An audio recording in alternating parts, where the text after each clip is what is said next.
녹음 없으면 없는 대로 해야지. 여러분, 이게 오늘 들으신 분들도 녹음한 거 집에 가셔서 개인적으로 이렇게 한번 들으십니까? 네. 그래요? 네. 그래는 할 말이 없네. 녹음할 필요 있느냐 이렇게 말하려고 했는데.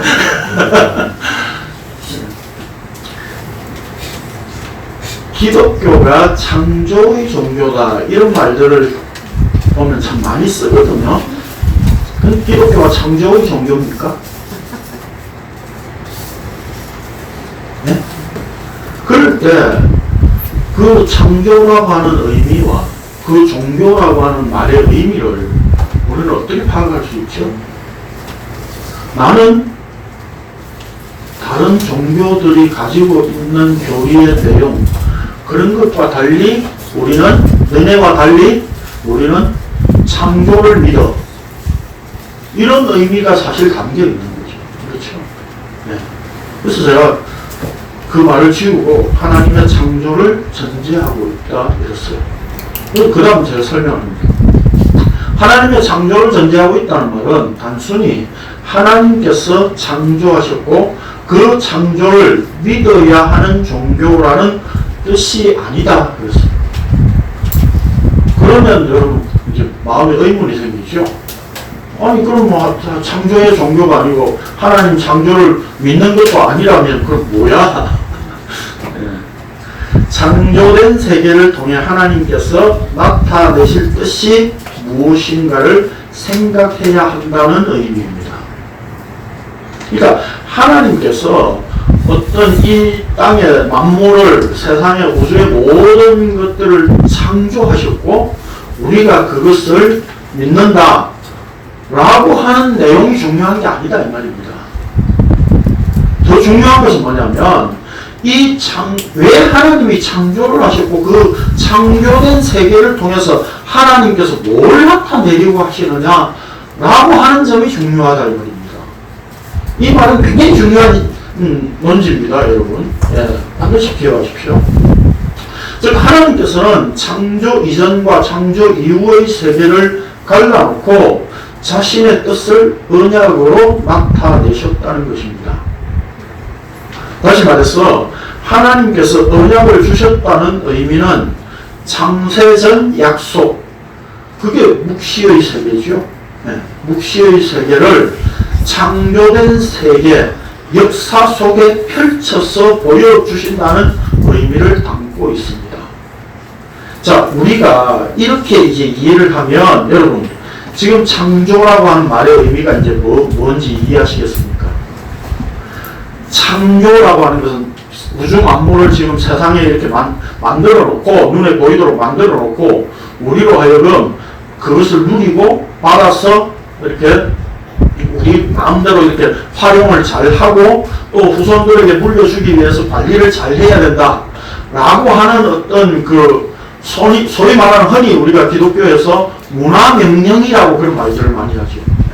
그런 어떤 문화명령을 우리에게 주셔서 이 창조된 세계를 잘 보존하고 다스리고 지켜야 된다 라고 하는 의미로 주신 게 아니다 이 말입니다. 하나님께서 창조 세계를 우리에게 눈에 보이도록 지으신 이것은 하나님의 뜻을 담아서 우리에게 보여주고 설명하기 위한 것이다 이 말입니다. 그래서 로마서에서 우리가 하나님을 알되 사람들은 그것을 우상의 것으로 바꾸어 버리지만 하나님은 만물 속에 하나님이 보여서 그 하나님 앞에 할 말이 없는 존재로 만들었다고 했습니다. 그러니까 이것이 어떤 자연 세계 속에서 우리가 하나님을 알 수 있다라고 하는 의미가 아니라 창조 그 자체를 통해서 하나님은 우리에게 할 말이 없는 존재로 만드셨다는 겁니다. 왜요? 그걸 통해서 하나님 자신의 언약을 설명하고 이 역사 속에 펼쳐서 보여주시려고 했기 때문에. 그러므로 하나님의 창조는 언약을 보여주고 설명하는 장치에 불과한 겁니다. 이런 면에서 죄라는 문제도 바로 이런 차원에서 생각해야 한다는 겁니다. 다시 말하면 죄라고 하는 것도 뭡니까? 하나님께서 본래 보여주시고자 했던 창세전의 언약, 약속, 그 내용을 보여주기 위해서 죄라고 하는 것을 유발시키셨다 이 말입니다. 그런 데서 죄는 우리 뭡니까? 죄라고 하는 것을 통해서 우리는 하나님의 구속과 하나님의 은혜, 하나님의 의를 우리는 확인할 수 있는 겁니다. 다음에 기회가 있으면 또 말씀드리겠지만, 그래서 이사야서에 보면 하나님께서 어둠을 창조하셨다 그렇게 말씀하고 있습니다. 그 어둠이라고 하는 것을 통해서 하나님께서는 뭘 보여주고 설명하려고 했다고요? 우리의 죄 문제를 보여주고 설명하려고 했다는 겁니다. 그러니까 창조된 세계, 이 역사 세계는 뭡니까? 하나님의 말씀을 드러내는 장치에 불과한 거예요. 그걸로 하나님의 말씀을 설명하려고 하는 거예요. 그런 점에서 창조가 된 겁니다. 그러니까 우리가 이것들을 문화명령이라고 하는 것을 받아가지고 이 세상을 우리가 창조된 세계를 오염이 안 되도록 잘 관리를 해야 된다. 그런 어떤 허구에 빠져서는 안 된다 이 말입니다. 그렇게 되면 결국 뭡니까? 하나님의 영광을 바울이 얘기했던 것처럼 보이지 않는 하나님의 영광을 보이는 이 세계에다가 가두어 버리고 그 하나님을 물질 세계 속에서 자꾸 이렇게 유지하고 보존하고 내 구원의 의미를 거기서 자꾸 찾으려고 하는 거하고 똑같다 이 말입니다. 자, 오늘 본문의 수많은 죄악의 목록들이 멸거되고 있는데 이는 단순히 죄의 목록들을 제시함으로 우리로 하여금 이런 것들에 대해 조심하라고 하는 내용이 아닙니다. 바울 사도는 하나님의 의를 하나님 쪽에서 나타내셔야 되는 이유가 세상은 온통 인간의 불의 안에 진리를 가두어 버리는 상태이기 때문이라고 하였고, 그 하나님의 진노는 죄인들을 내버려 두신 것이라고 하였습니다. 하나님께서 내버려 두셨다는 것은 그냥 방치가 아니라 인간들을 죄 가운데 넘겨주신 것이며 곧 죄 안에 가두어 두신 것이었습니다. 하나님께서 이렇게 일하심으로 자신의 의를 긍휼과 은혜로 베푸신다는 것을 나타내고자 하시는 것입니다. 그래서 바울 사도는 창조주를 언급하며 이 때문에 하나님께서 그들을 부끄러운 욕심에 내버려 두셨으니 곧 그들의 여자들도 순리대로 쓸 것을 영리로 쓰며 그와 같이 남자들도 순리대로 여자 쓰기를 버리고 서로 향하여 업력이 부릴 듯하며 남자가 남자와 더불어 부끄러운 일을 행하며 그들의 그릇 때문에 상당한 보응을 그들 자신이 받았느니라 라고 여자를 먼저 언급한 이유도 창조 질서와 원리로 복음을 설명하고자 하였기 때문입니다.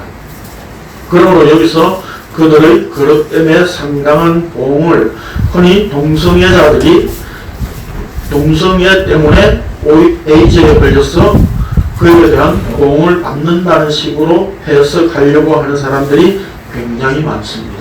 그래서 이 보응이 그들이 받는 보응이 심판, 그 죄값을 받는 것이다. 뭐 이런 식으로 이해를 한다 이 말입니다. 그런데 그런 것이 아니라 하나님의 진노 아래 갇혀 죄를 밥 먹듯 물 먹듯 죄를 행하는 그것 자체가 바로 보응이라는 의미입니다. 그래서 바울 사도는 동성애자뿐만 아니라 모든 인간들이 하나님의 창조 질서와 원리를 뒤집어 버리는 죄 가운데 있음을 폭로하고 있는 겁니다. 자, 이제 오늘 본문 봅시다. 28절에서 또한 그들이 마음에 하나님 두기를 싫어하며 하나님께서 그들을 그 상실한 마음대로 내버려 두사 합당하지 못한 일을 하게 하셨으니 라고 하였는데 그들이 누굽니까? 그들이 누구죠? 예, 그건 이미 18절에서 말씀하고 있는 불의 안에 진리를 가두어 붙잡아 두는 자들이죠. 마음이라는 말은 지식이라는 말이고 싫어하네라고 하는 말은 이 헬라어로 도키마조라고 하는 말인데 시험하여 확정한다는 뜻입니다. 즉 인간들은 스스로 하나님을 시험하고 확정하여 자신들의 지식 안에 하나님 두기를 싫어하는 것과 마찬가지로 하나님도 성실한 마음에 넘겨주셨다는 의미입니다. 그러니까 인간들이 하나님에 대해서 자기 스스로 생각해가지고 하나님은 이런 분이야 저런 분이야. 우리 예전에 그렇게 많이 했었잖아요. 그렇죠? 하나님 이 기도 하나님 들어주시면 내가 그 다음에 하나님을 위해서 충성 봉사할게요. 그렇게 시험했다 이 말입니다. 그렇게 해가지고 그 기도가 이루어진 것 같이 느껴지면 시험으로 확정돼서 하나님 이런 분이야. 그래서 하나님을 자기 속에 그렇게 마음대로 담아두는 거예요. 그렇게 자기 마음에 하나님을 자기 식의 방식으로 담아두는 그것을 바울은 오히려 그 마음에 하나님 두기를 싫어하는 것이다 이렇게 말하고 있어요. 그러니까 인간들은요 하나님과 늘 거래하고 흥정해가지고 하나님이 이런 분이지요 라고 우리 스스로가 하나님에 대해서 규정을 하잖아요. 내 기도에 대해서 들어주시는 분이야. 하나님은 사랑이 많은 분이야. 늘 이런 식으로 규정을 하는 거예요. 나를 지극히 사랑해가지고 예수 그리스도를 보내셨죠? 이런 방식인 거죠. 이런 방식. 그런데 그런 하나님을 알고 있다는 것 자체는 바울이 말하기를 마음에 하나님 두기를 싫어한다. 아니 인간들의 그 지식 안에 진짜 하나님에 대한 지식은 없다. 이 얘기를 하고 있는 거죠. 그래서 인간들이 하나님 두기를 싫어하는 것과 마찬가지로 하나님도 상실한 마음에 그들을 넘겨주셨다는 겁니다. 여기 상실한 마음이란 하나님을 아는 지식을 잃어버린 상태입니다. 그러니까 이게 실질적으로 뭡니까? 지금 바울은 계속해서 지금 어떤 상태, 어떤 상황을 지금 가지고 와서 설명하고 있는 겁니까? 에덴 동산의 상태, 그 창조 때의 상황, 그걸 지금 빗대서 계속 지금 이야기를 하고 있는 거예요. 여기 합당하지 못한 이라는 말은 헬라어로 메카데코인데 메는 아니 라는 부정을 나타내고 카데코라고 하는 말은 카타와 헤코가 합성된 말이에요. 카타는 무엇에 대하여 라고 하는 말이고 헤코는 도달하다, 도착하다, 무엇에 이르다 이런 뜻입니다. 그러니까 이 말을 메라고 하는 말을 붙여서 전체 제대로 이렇게 말의 의미를 풀어서 말하면 무엇에 도달하지 못한 상태. 이게 뭐죠? 우리가 죄를 하마르티아라고 보통 이렇게 많이 알고 있잖아요. 그렇죠? 그 말의 원뜻이 뭐라고요? 관역을 맞추지 못하고 관역에 이르지 못한 상태, 도달하지 못한 상태. 그걸 말하는 거죠. 그렇죠? 그런 것과 마찬가지로 하나님의 뜻과 중심에 도달하지 못한 상태, 그게 합당하지 못한 상태라는 겁니다. 그게 합당하지 못한 자리예요. 그러니까 하나님께서 인간이 하나님을 잃어버린 상태로 그 죄 진노 가운데 하나님께서 스스로 그걸 인간들을 죄 가운데 넘겨주시니까 인간들은 어떻다고요? 하나님의 그 원하시는 중심, 하나님의 뜻과는 상관없이 거기에 도달하지 못하는 상태로 늘 거하더라 이 말입니다. 그래서 우리가 보통 우리가 죄 문제를요, 보통 우리가 뭐 어떤 행위를 하는 것으로 죄를 짓는다, 혹은 안 하면 죄 안 짓는다, 이런 식으로 많이 생각을 한다 이 말입니다. 그러나 성경은 처음부터, 애초부터 뭡니까? 선악과를 먹은 인간은 애초부터 하나님의 중심, 하나님의 뜻과는 전혀 상관없는 상태, 거기에 도달하지 못한 상태로 있는 것 자체가 죄야. 그렇게 지금 설명을 하고 있다고. 자, 그리고 바울은 곧 모든 불의, 추악, 탐욕, 악의가 가득한 자요, 시기, 살인, 분쟁, 사기, 악독이 가득한 자요, 수군수군하는 자요, 비방하는 자요, 하나님께서 미워하시는 자요, 능욕하는 자요, 교만한 자요, 자랑하는 자요, 악을 도모하는 자요, 부모를 거역하는 자요, 무미한 자요, 배약하는 자요, 무정한 자요, 부자비한 자라. 제가 이걸 처음에 헬라어를 찾아서 여러분 다 설명드리려고 썼어요. 별로 의미가 없더라고요. 왜냐면 그냥 우리말로도 그냥 다 이해할 수 있는 말인데, 중요한 것은 뭐냐면 여기 이런 어떤 죄의 내용들이요, 당시 유대인들이나 로마인들이 거의 행하고 있었던 상태였다. 다른 말로 하면 실제 뭐 부모를 거역한다, 이 말은 유대인들에게나 로마인들에게 부모를 잘 모시고 섬긴다라고 하는 윤리 도덕적인 최고의 어떤 덕목으로 생각을 하고 있었다. 그건 우리도 마찬가지잖아요. 그렇죠? 그러니까 이런 모든 것들은 당시에 사람들이 어떤 도덕적인 사회적인 가치로서 어떤 최고의 것을 지키고 행하는 것에 대해서 어그러져 있는 상태, 그걸 지금 바울이 아주 적나라하게 이렇게 나열하고 있는 거예요. 그러면 왜 이렇게 많이 나열해야 되느냐 이 말이에요. 한두 개로 그냥 대표적인 것으로만 이야기하지 왜 그럴까요? 어떤 자든지 여기에 속된 말로 안 걸리는 놈 있으면 나와봐 이 말이에요. 여기에 안 걸리는 놈 있으면 나와봐 이 말이에요. 그래서 다양한 죄악들을 지금 언급하고 있는 겁니다. 그래서 여기서 이 모든 단어들을 헬라어로 찾아서 더 자세한 뜻을 찾아본다는 것은 별로 의미가 없습니다. 그럼 뭐 예를 들면 뭐 이렇게 우리가 그 아기가 가득하다 뭐 이런 말들은 뭐 무분별하다 뭐 이런 뜻도 있고 뭐 그래요 헬라어에. 근데 그런 것들을 다 찾아본다는 것은 별로 의미가 없어요. 죄들에 대한 목록을 빠짐없이 언급하려는 의도가 아니라 죄의 권세에 넘겨져 누구도 거기서 벗어날 수 없는 존재라는 것을 설명하기 위한 것입니다.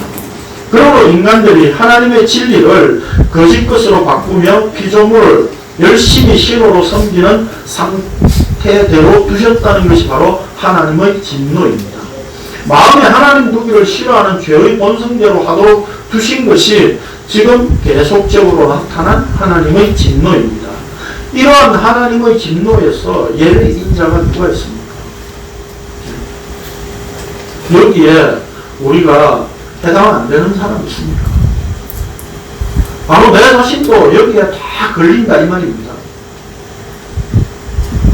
그래서 이제 바울 사도는 마지막으로 이렇게 선언합니다.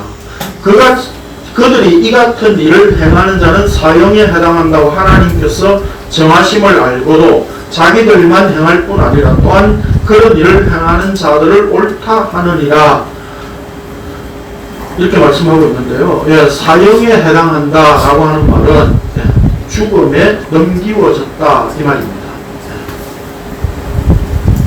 근데 어떤 번역서는 죽음 마땅하다 이렇게 번역을 대체적으로 하고 있죠. 근데 실제 이 말은 죽음에 넘기워졌다는 뜻입니다. 그러니까 하나님의 진노 아래 있는 그 상태 자체가 뭐라고요? 죽음에 넘겨져 있는 상태.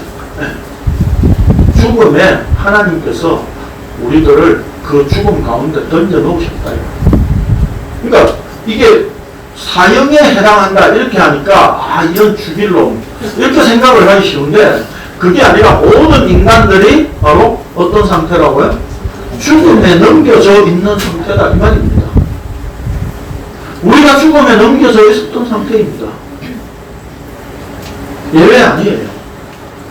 조선교회만 무슨 뭐 거룩한 영역에 따로 있는 존재들입니까? 아닙니다. 죽음에 넘겨져 있는 상태. 다른 말로 하면 우린 죽은 자였습니다. 그렇죠? 죽은 자.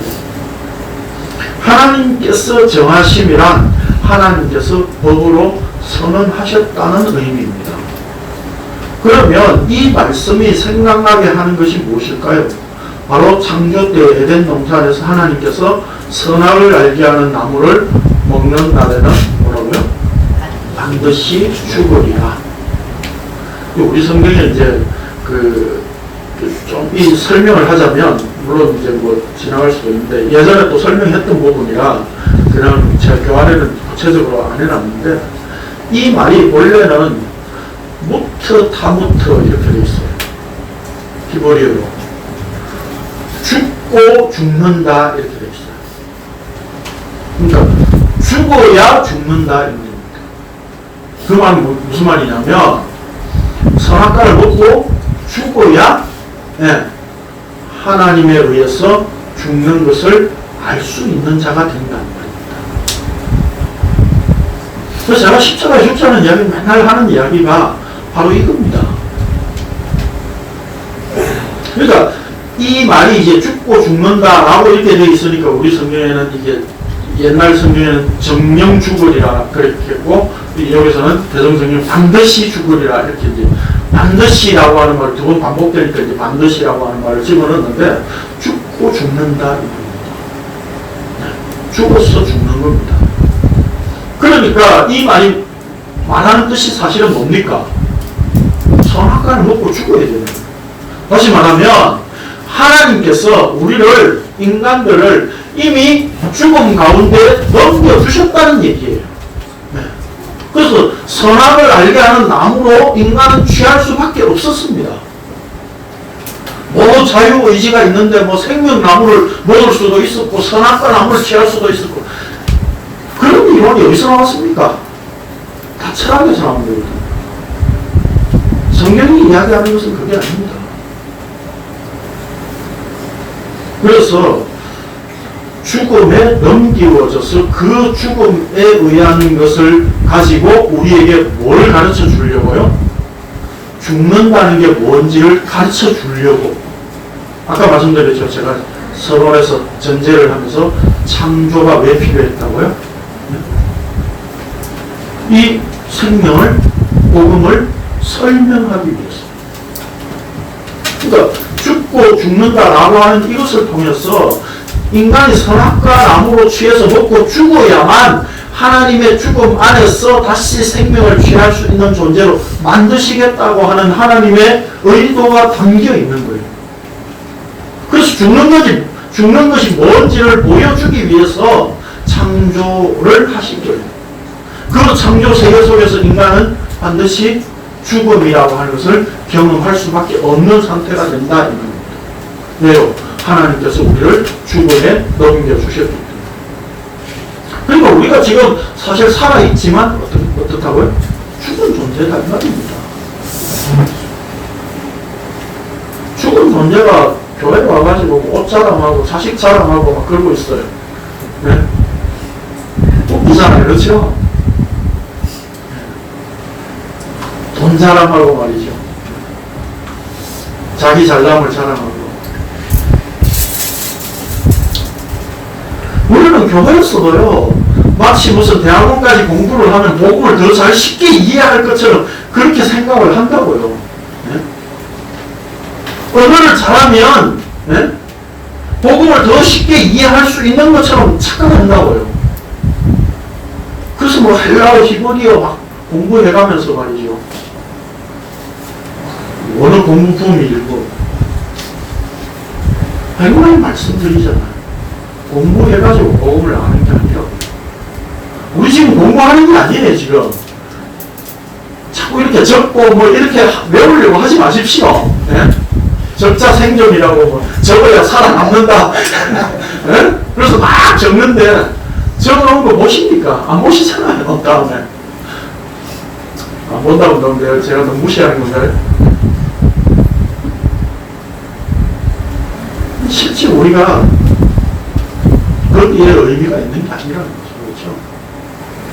그러니까 생명, 복음을 취한다는 이야기는 우리가 공부해가지고 알아지는 게 아니라는 거예요. 죽은 존재이기 때문에 그렇습니다. 자, 그런데 사탄은 뭐라고 이야기합니까? 뱀으로 다가와 너희가 결코 죽지 아니하리라 라고 하였는데, 인간은 뭐예요? 거기에 동의하고 사탄과 하나가 되었습니다. 사탄과 한 편이 되었습니다. 그래서 하나님께서 3장 16절을 통해서 하나님께서 약속을 주셨죠. 뱀과 여자의 후손이 서로 원수가 되게 하겠다. 하와가 선악과 나무를 취해서 이제 사탄과 하나 되는 그런 어떤 상황이 벌어졌기 때문에 하나님께서 이제 그를 당겨서 하나님 자기 편으로 만드시고 하나님과 하나 되게 만드신다는 거죠. 그걸 구원이라고 이야기합니다. 성경이. 자, 그러니까 지금 이 상황이, 지금 이 32절의 이 본문이 지금 창조 때의 그 상황을 지금 우리에게 암시해 주고 있는 거예요. 그러니까 너희들이 뭐라고요? 그들은 뭐라고요? 너희들이 죽음에 넘기워졌어. 너희들은 죽었어. 라고 하니까 뭐라고 합니까? 사탄이 너희가 결코 죽지 않을 거야. 라고 하니까 인간들이 뭐예요? 아, 맞아. 그 말이 맞아. 그 말이 진리네. 그 말을 내가 동의하고 받아들여. 그게 하와가 아담이 했던 짓이었다 이 말입니다. 그런데 지금 바울이 그 얘기를 지금 하고 그래서 우리가 어떻게 한다고요? 죽음에 넘기워졌다 라고 하니까 우리는 아니야, 그런 일을 그렇게 죄악을 범하고 죄를 짓는 그런 자들에 대하여서 뭐라고요? 우리는 동의하고 옳다 이렇게 이야기를 하고 있다 이 말입니다. 이러한 인간의 죄악상이 창조 때 에덴 동산에만 그래서 있었던 사건이 아니라 그것이 지금도 여전히 우리 안에, 내 안에서 일어나고 있다고 바울 사도는 선언하고 있습니다. 그러니까 여기 32절 말씀은요, 오늘 우리가 지금 뭘 먹고 있다? 선악과 나무를 날마다 먹고 있다. 그 얘기를 하고 있는 거예요. 아담이 먹어서 그 원죄가 이렇게 뭐 쭉쭉쭉쭉 흘러가지고 나한테까지 왔다. 그런 논리는요, 이게 진화론이야, 그 어떤 그 헬라 철학 속에 있는 이야기지, 성경이 이야기하고 있는 게 아닙니다. 우리는 이제까지 헬라 철학을 가지고 성경을 이해하고 그렇게 배워왔었어요. 그래서 죄도 나누었잖아요. 네? 신학적으로. 네? 원죄, 뭐, 자범죄. 네? 그런 죄는 없습니다, 성경에.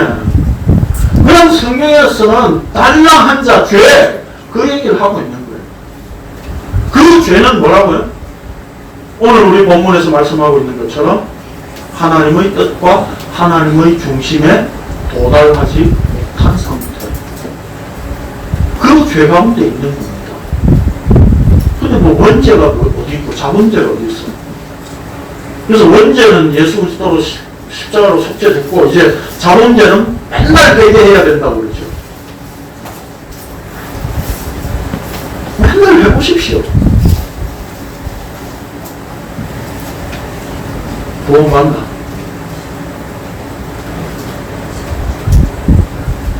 우리는 천국에 가는 것은요, 회개도 조건이라고 생각합니다. 말은 조건이라고 안 하는데 회개해야 돼. 그렇게 이야기를 하고 있다는 겁니다. 죽기 전에 회개하면 되지. 그렇게 우리는 쉽게 생각을 하고 있는 거예요. 그렇게 우리가 회개가 나올 것 같으면 지금 우리가 이 자리에 왜 앉아 있습니까? 그냥 각자 지 좋을 대로 살다가 죽기 1초 전에 하나님 회개합니다. 제가 예수 믿겠습니다. 그렇게 하면 되잖아요. 그리고 또 우리 장로교에서 이야기하는 게 뭡니까? 예정론이죠. 정해놨다고 그러잖아요. 정해놨는데 굳이 뭐 교회 이렇게 나와가지고 일요일날 이렇게 힘들게 이러고 있어요. 네? 나가서 실컷 놀지. 네? 그게 좋잖아요. 뭘 정해놨는데 예정돼 있는데 뭐하러 여기 나와가지고 이렇게 이 고생해가면서 성경 배운다고 뭐 네? 이러고 있어요. 네? 그냥 지 알아서 살다가 예정된 거 믿어지면 마음대로 살다가 네? 죽기 전에 회개하면 되잖아요. 그 성경이 이야기하는 원리가 우리가 뭘 어떻게 행하느냐 하는 문제가 아니다 이 말입니다. 창조 질서와 원리, 그 죄의 문제, 이것이 하나님 편에서 어떻게 창조 세계 속에 담아놨느냐라고 하는 것을 우리는 알지 못하면 우리는 모든 세계의 중심을 항상 내 중심으로 이해하게 되어 있습니다. 그게 선악과를 먹은 인간이라니까요. 내 기준에서 늘 선악을 이렇게 분별한다고요. 내 기준에서. 나한테 잘해주면 선한 사람, 나한테 안 좋은 사람이 뒷담 하나 까고 하면 나쁜 사람. 그렇잖아요. 내 기준에서 늘. 그래서 누구한테 이렇게 그 사람 뭐 어때? 이런 거 물어보지 마세요. 그 똑같은 인간들이 쌤쌤이 모여가지고 그 인간 어때? 이러면 뭐 그렇지 뭐. 그럼 지한테 못해준 사람이에요 그 사람은. 근데 우리는 그렇게 물어본다고. 그럼 그 물어보고 답변해주는 그 두 사람도 뭐예요? 똑같은 사람들이에요. 그냥 똑같은 것들끼리 그런 대화를 하면서 그래 그 사람 이제 좀 멀리 해야 되겠구만. 그렇게 우리는 이야기하고 생각한다.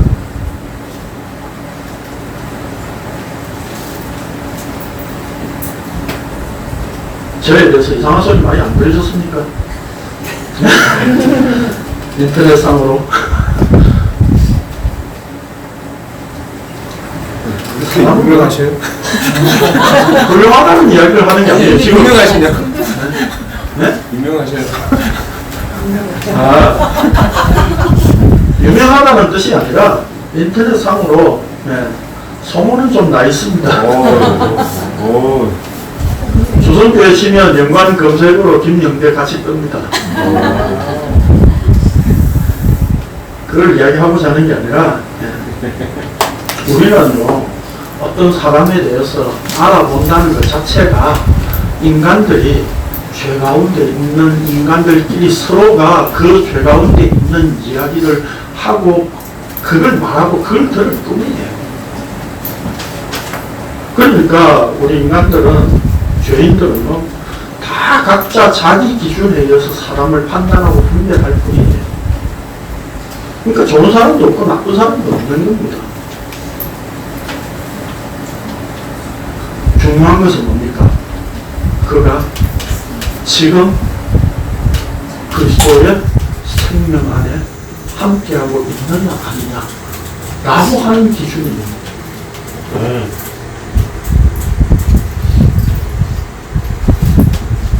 제가 여러분들한테 제가 뭐 여러분 기분 나쁘실지 모르겠지만 제가 여러분들 안 믿는다고 하는 말을 수시로 하잖아요. 왜 안 믿습니까? 제가 사람 믿어가지고 된통 당한 지 한두 번이 아니에요. 복음을 안다고 해서 왔는데 정말 복음을 알고 같이 평생 갈 수 있는 사람인 줄 알았더라고요. 알았어요. 헤어지고 나니까 마음의 상처가 너무 심해. 이게 사람을 믿지 말라고 하신 겁니다.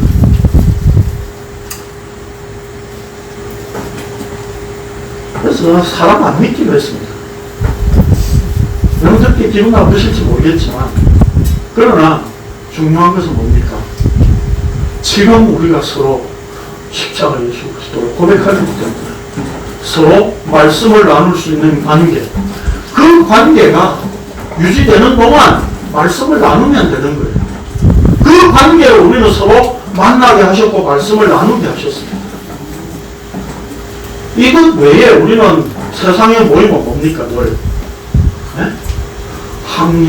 학연, 지연 이런 연주에 의해 가지고 맨날 모여가지고 술 먹고, 동창회는 동창들끼리 술 먹고, 등산동호회는 등산하고 술 먹고, 자전거 동호회는 자전거 타고 술 먹고, 골프 동호회는 골프 치고 술 먹고, 다 그거잖아요. 그래서 제가 전에도 말씀드렸듯이 인간의 모임은 이미 종쳤어요. 그렇죠? 모든 종친회는 다 종쳤습니다.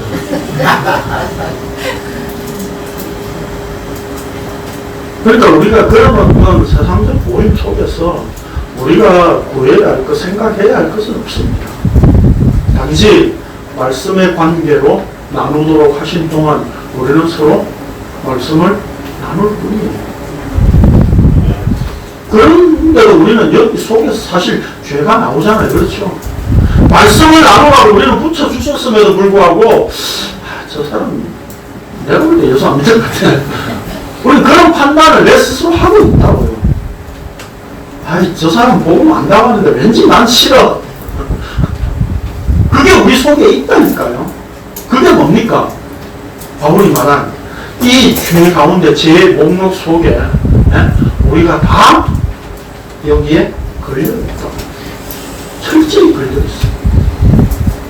벗어날 수 없습니다.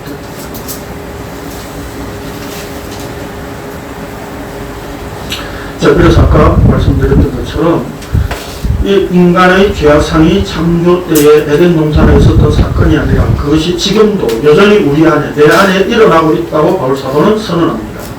그래서 옳다 하느니라는 말은 공통적으로 좋게 생각하다, 승낙하다, 만족해하다, 허락하다, 동의하다, 기쁨을 갖다 뭐 이런 뜻입니다. 그런데 그런 일을 행하는 이라고 하였는데 이 말은 습관적으로 계속 행하는 것을 말합니다. 즉 습관적으로 계속적으로 죄를 짓고 행하는 자들을 좋게 생각하고 동의하며 그것으로 만족하며 기쁨을 갖는 것이 모든 죄인들의 모습이고 그것이 바로 나 자신의 모습입니다.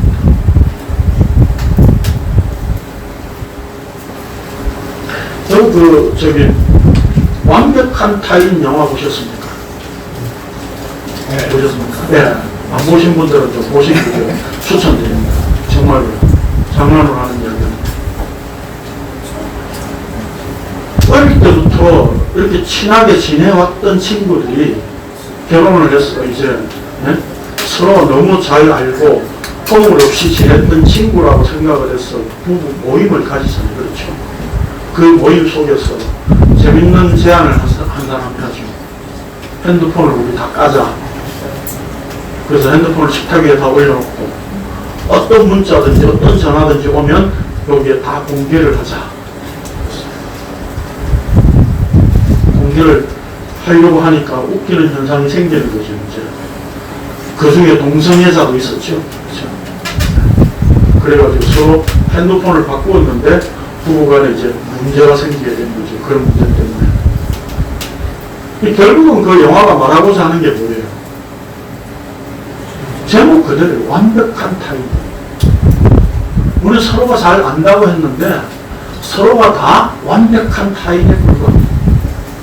그 완벽한 타인은 뭡니까? 죄인이라는 겁니다. 다른 말로 하면 이제 제가 다시 지은 영화 제목은 완벽한 죄인이다. 우리 그 속에서 결코 벗어날 수 있는 존재입니다. 우리도 여기 핸드폰 까고 다 한번 해볼까요? 완벽한 죄인으로 드러날 수밖에 없습니다. 그게 우리의 모습입니다. 네. 그러나 바울 사도는 로마서 11장에서 이렇게 선포합니다. 읽어봅시다. 12장.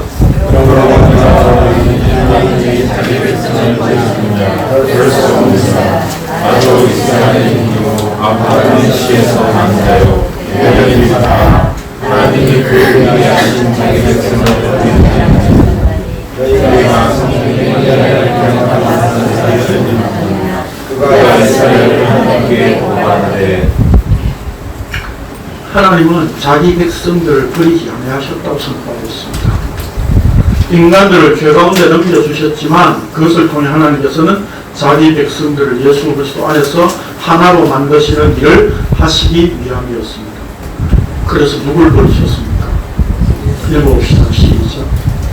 그리스도와 함께 십자가에 못 박히나니 너희를 내가 정죄하신 것이 아니요 오직 내 안에 계속 것이라. 이제 내가 육체 가운데 사는 것은 나를 사랑하여 자기 자신을 버리신 하나님 안에서 사는 것이라. 자기 자신을 버리신 하나님. 그 하나님의 아들의 믿음. 네, 이것도 수정하라고 그랬죠? 네, 아들을 믿는 믿음이 아니라 아들의 믿음 안에서 사는 것이다. 요렇게 표현된 그 서신서의 표현들은 다 하나님의 아들의 믿음, 이렇게 수정하시면 돼요. 헬라어 자체에서 그렇게 말하고 있습니다. 우리 성경에는 우리가 이 믿음을 자꾸 내 쪽에 어떤 주체로 보기 때문에 성경 번역을 다 이런 식으로 해놨는데, 아들의 믿음. 하나님은 자기 아들을 십자가에 버리셨습니다. 하나님께서 자기 아들을 십자가에 버리셨기 때문에 자기 백성들을 구원하는 은혜를 베푸시는 일이 가능하게 된 것입니다. 하나님께서 독생자 예수 그리스도를 십자가의 그 죽음의 자리, 그 진노의 자리에 버려두심으로 자기 언약 백성들을 살리셨습니다. 이 때문에 예수님은 십자가상에서 나의 하나님 어찌하여 나를 버리셨나이까 라고 외치셨습니다. 홀로 버림을 당하신 예수님, 그분이 당하신 것은 실로 전무후무한 하나님의 진노였습니다. 하나님으로부터 버림을 당하신 진노 때문에 이제 우리가 구원을 얻고 진노를 면하게 되었습니다. 아들 예수 그리스도에게 떨어진 진노 때문에 하나님의 언약 백성들이 하나님의 진노에서 벗어날 수 있게 된 것입니다. 우리가 예수 그리스도를 믿게 되었다는 것은 자기 몸을 버리신 아들 안에서 사는 것입니다. 성도에게 있어서 세상을 산다는 것은 이제 아무 의미가 없습니다. 인간은 본래 죽음을 향해 늘 달려가고 있기 때문입니다. 그렇다면 살려줌의 은혜를 입었다는 것은 이제 나를 살려준 분을 위해 살게 되는 것이 당연한 것입니다. 그것을 바울 사도는 17절에서 오직 의인은 믿음으로 말미암아 살리라 라고 하였습니다. 믿음으로 산다는 것은 예수 그리스도에 의해 사라진다는 것을 의미하고, 그것은 곧 예수 그리스도로 산다는 뜻입니다. 그러므로 우리가 성도가 되었다는 것은 예수 그리스도께서 자기 몸을 버리신 그 모습 그대로 사는 것이에요. 다시 말해서 세상과 세상의 것을 버리는 모습으로 사는 것이 아들 안에서 믿음으로 사는 것이라고 할 수 있습니다. 왜냐하면 그분은 자기 몸조차도 버리셨기 때문입니다. 호세아 4장 6절 이하에 이렇게 하나님께서 말씀하셨습니다. 시작. 내 백성이 시기를 손으로 나왔노라. 내가 시기를 손으로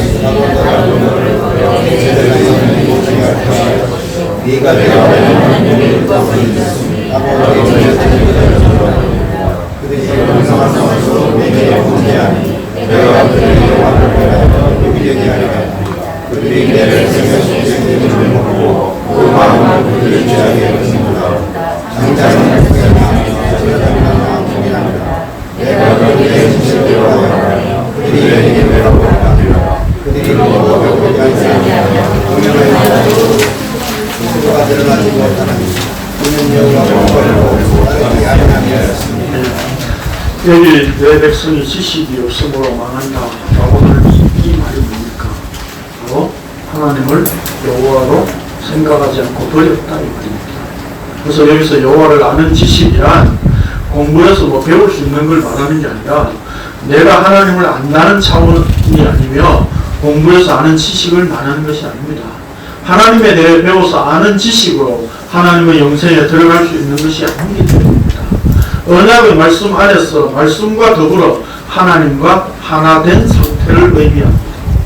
이런 점에서 이스라엘은 번성하면 할수록 하나님의 언약을 무시하는 모습으로 살았습니다.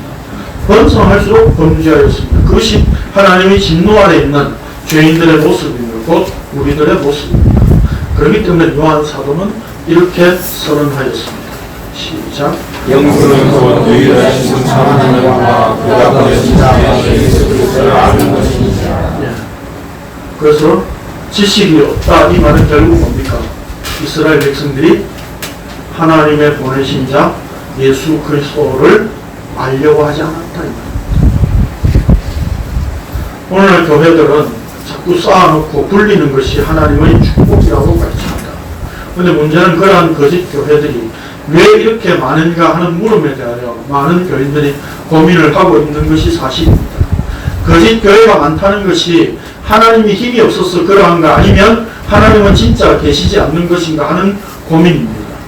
왜 하나님은 적극적으로 심판하시지 않는가 하는 딜레마에 빠지는 경우를 종종 봅니다. 거짓 교회들이 팽배하고 복음이 왜곡되어 가짜 복음이 횡행하며 교회 같지 않은 교회들이 교회 사업을 하도록 하나님께서 보여주시는 이유가 무엇입니까? 우리는 바로 이러한 점에서 하나님의 진노를 생각하지 않을 수 없습니다. 거짓 교회들이 있다는 것이 바로 하나님의 진노의 한 모습입니다. 본문의 여러 가지 죄악상들은 교회 밖에서 일어날 일이 아닙니다. 지금 교회 안에서 일어나고 있는 일들입니다. 우리가 그런 죄악들을 행하고 있는 주체잖아요. 소위 하나님의 백성이요, 예수 그리스도를 믿는다고 하는 자들 속에 나타나는 하나님의 진노의 모습입니다.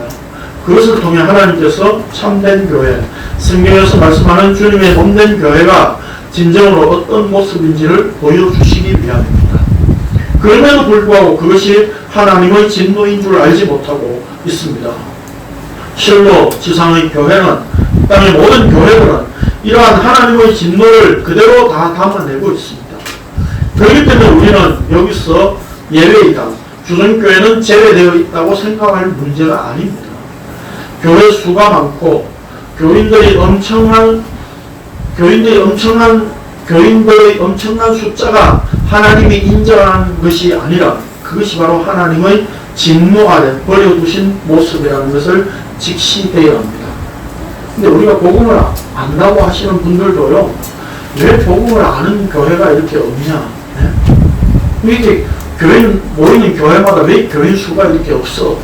그런 데 대해서 실망하고 좌절하시는 분들이 굉장히 많아요. 뭐 김성수 목사님 때문에 뭐 한 번에 모이게 700명이다. 그렇게 모여져야 되지 않느냐, 그런 이야기들을 합니다. 이상한 현상이에요. 아니, 거기는 분명히 하나님의 진노의 모습을 담고 있는 겁니다. 그 속에. 오늘 우리 주선교회 역시 마찬가지입니다. 여기 주선교회 나오시는 분들이 다 100% 구원을 받는다고 생각하십니까?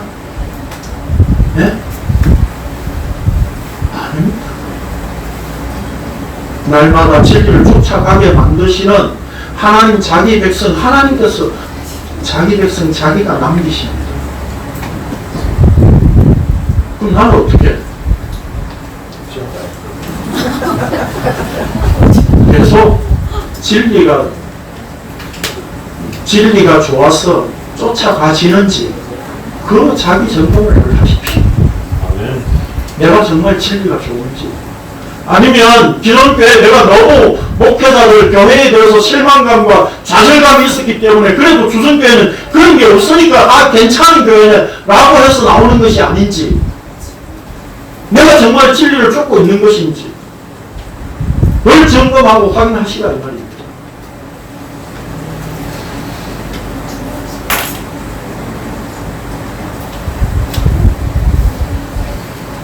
하나님은 가짜 교회가 왕성하도록 버려두셨습니다.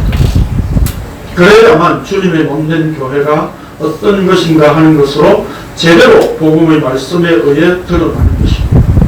그러므로 우리는 가짜 복음을 전하는 가짜 교회가 있음에 감사할 수밖에 없습니다. 왜냐하면 지금 우리는 이러한 것들을 통해 하나님의 진노가 왜 아들 예수 그리스도께서 십자가를 지는 모습으로 이 땅에 제시될 수밖에 없으며, 십자가로 나타난 진노가 오늘 우리들 모습 속에 그대로 내재되어 있음을 말씀으로 분명히 확인할 수 있기 때문입니다. 우리는 지금도 하나님의 말씀대로 하나님께서 친히 이루어 가시고 확인시켜 주시며 면목 없이 그저 감사할 뿐입니다. 우리가 이 진리가 이렇게 영생은 유일하신 참 하나님과 그의 보내신 자 예수 그리스도를 아는 것이라 라고 했는데, 그 진리를, 그 아는 진리를 계속 쫓아가도록 만드시는 하나님의 은혜가 내게 계속 주어지고 있다면 바로 영생에 참여된 자입니다. 지식적으로 내가 예수 그리스도를 안다 라고 하는 것으로 되는 문제가 아니다 이 말입니다. 네? 김선수 목사님 설교를 수없이 듣고, 신 목사님 설교를 수없이 듣고, 제가 설교를 수없이 듣고 들어가지고 나는 예수 그리스도에 대해서 이거 알아. 너 그거 헬라어 본래 뜻 모르지. 이게 본래 뜻이야. 넌 정말 잘못 알고 있네. 내가 앞으로 좀 가르쳐줘야 되겠네. 라고 하는 지식적인 우위에서 내가 상대를 제압한다고 해서 내가 예수 그리스도를 아는 것이 아니다 이 말입니다.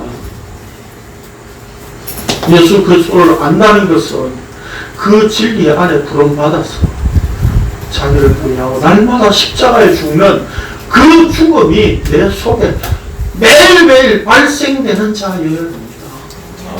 왜냐하면 예수 그리스도 그분이 십자가에서 자기 몸을 버리신 모습으로 십자가에 오셨기 때문입니다.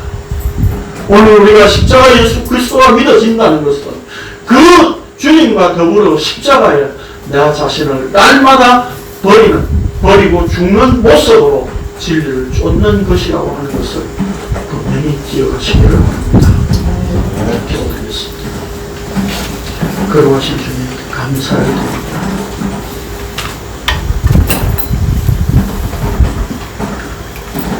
우리 안에 하나님의 진리라고 우리 스스로 그렇게 우리 안에 가두어서 진리로 알고 있던 모든 것들이 내 힘에 의해서 내 지식에 의해서 허물어 내려져 버린 것이 아니라 주님께서 찾아오심으로 우리 안에 가두어 붙잡아 두었던 나의 진리가 다 무너져 버렸습니다. 참 감사합니다.